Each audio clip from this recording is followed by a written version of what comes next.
Salut tout le monde! Aujourd'hui, dans le cadre de la saison du terroir et des saveurs au Québec, nous vous présentons notre première capsule de la série concours Trouver l'indice de l'UPA. Oui. Une série où pendant 4 vendredis consécutifs, nous vous suggérerons des fermes à visiter lors de la journée porte ouverte sur les fermes du Québec de l'Union des producteurs agricoles. Et écoutez bien chacune des capsules car à la fin de celle-ci, un indice vous sera dévoilé. Et c'est avec cet indice que vous pourrez vous inscrire au concours Trouver l'indice de l'UPA. Et ainsi, vous aurez la chance de gagner un chèque cadeau d'une valeur de 300 $ à dépenser dans une table champêtre certifiée Terroir et saveurs du Québec. Vous aurez donc au total 4 chances de participer. Mais avant de vous suggérer notre première ferme à visiter, sortez d'abord vos agendas et inscrivez pour dimanche le 13 septembre, journée porte ouverte sur les fermes du Québec de 10h à 16h. Et prenez en note le site porteouverte.upa.qc.ca pour tout savoir sur la centaine de fermes à travers le Québec qui ouvriront leurs portes gratuitement et également pour tout savoir sur les activités gratuites qui se dérouleront à Montréal au parc Jean-Drapeau le jour même. Maintenant, pour notre première suggestion de ferme à visiter, connaissez-vous la ferme au pied levé située à Magog dans les cantons de l'Est? Wow. En tout cas, pour ceux qui ne la connaissent pas, cette ferme qui est à la fois table champêtre, relais du terroir et gîte du passant est une source de bien de petit bonheur, avec un agréable dodo sous la couette, de savoureux repas gourmands, de belles balades en campagne, de plein de bons produits à ramener à la maison et bien plus. Et pour vous donner une meilleure idée de ce que vous pourrez faire ou voir à la ferme Pied Levé lors de la journée porte ouverte sur les fermes du Québec, nous sommes allés faire un petit tour. Oui. Voici! Bonjour tout le monde! Bonjour, bienvenue à la ferme au pied levé lors de la journée porte ouverte sur les fermes du Québec. Chez nous, vous passerez une journée complètement découverte. Pour vous en donner une idée, suivez-nous. Parfait, on vous Super. suit. Je vous présente la chèvre boère. La chèvre boère est une chèvre de boucherie et non pas une chèvre laitière. Comme vous pouvez le voir, c'est un animal très amical. Le troupeau qu'il y a ici, on a un mâle avec des bébés de l'année et les différentes femelles. Elles ont leur poil d'été.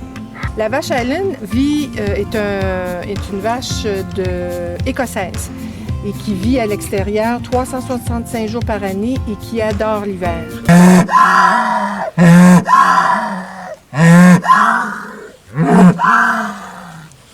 Présentement, les deux troupeaux de bœuf Highland sont en période de reproduction. Donc, il y a un taureau de chaque côté, avec chacun son cheptel de femelles.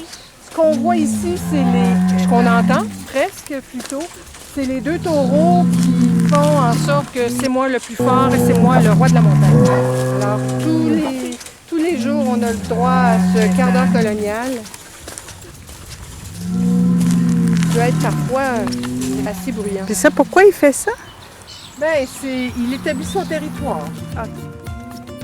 Alors, ici, vous avez un élevage de dindes sauvages. Oui, c'est la même dinde sauvage que vous retrouvez dans vos champs. Ma productrice de dindes sauvages m'envoie par la poste la journée de la naissance le petit dindon qui mesure à peu près 10 cm. Elle le met dans la poste, Inès le matin, elle le met dans la poste le soir et je le reçois le lendemain matin. À la journée porte ouverte, elles seront à l'extérieur, dans des volières, et là, vous allez pouvoir les voir à leur pleine grandeur. Nos deux ânesses, présentement, elles sont avec le troupeau de vaches Highland, mais dans quelques jours, on va les mettre avec nos pintades. Elles servent à les protéger des prédateurs. Ici, vous avez Madeleine, une truie Tamworth, qui devrait avoir ses bébés dans une dizaine de jours. Alors, lorsque vous allez venir pour les journées portes ouvertes, vous devriez voir se promener ici là, une douzaine de petits porcelets de toutes sortes de couleurs. Alors, je vous présente mes tracteurs écolos.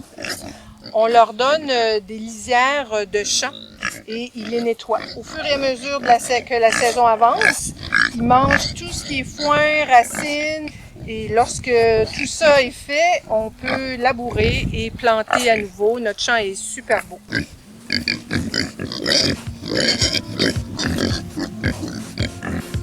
Et enfin, notre dernier bébé, une table champêtre, un gîte fermier. Les gens qui venaient à la maison, qui venaient acheter nos produits, avait envie de goûter quelque chose d'un peu plus. Alors, on a décidé de faire table champêtre et d'offrir principalement sur cette table le chevreau. Le gîte est aussi conçu pour permettre aux gens de connaître ce que c'est que l'agriculture. Vous avez vu, vous avez fait le tour de la ferme, les animaux sont à notre échelle et sont aussi à notre portée. Lors de la journée porte ouverte, vous aurez aussi l'occasion de goûter au chevreau. On en fera un méchoui. Alors, bienvenue. En terminant, pour participer au concours Trouver l'indice de l'UPA, l'indice est... Sur ce, Bonne bonne chance! chance! Merci! Au revoir! Merci beaucoup! Merci, ça fait plaisir. Vous avez votre premier indice? Belle. Quoi? Alors, dirigez-vous dès maintenant sur la page terroiret-saveurs.com/UPA pour vous inscrire au concours. Le tirage aura lieu le 17 septembre prochain. Oui, et ne manquez pas vendredi prochain notre deuxième capsule pour un deuxième indice pour une deuxième chance de gagner. Sur ce, à la semaine prochaine!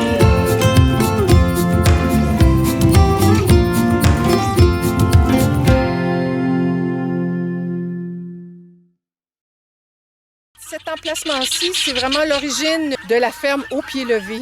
Denis et moi, on est des personnes qui avons des millions de projets. On ne se pose pas de questions. Si on est à l'aise à faire des choses, on les fait. Puis, si ça marche, tant mieux. On est des gens au pied levé. La ligne de notre vie, elle n'est pas droite. C'est des zigzags et ça fait en sorte qu'on est capable d'avoir un projet de ferme au pied levé comme on a aujourd'hui.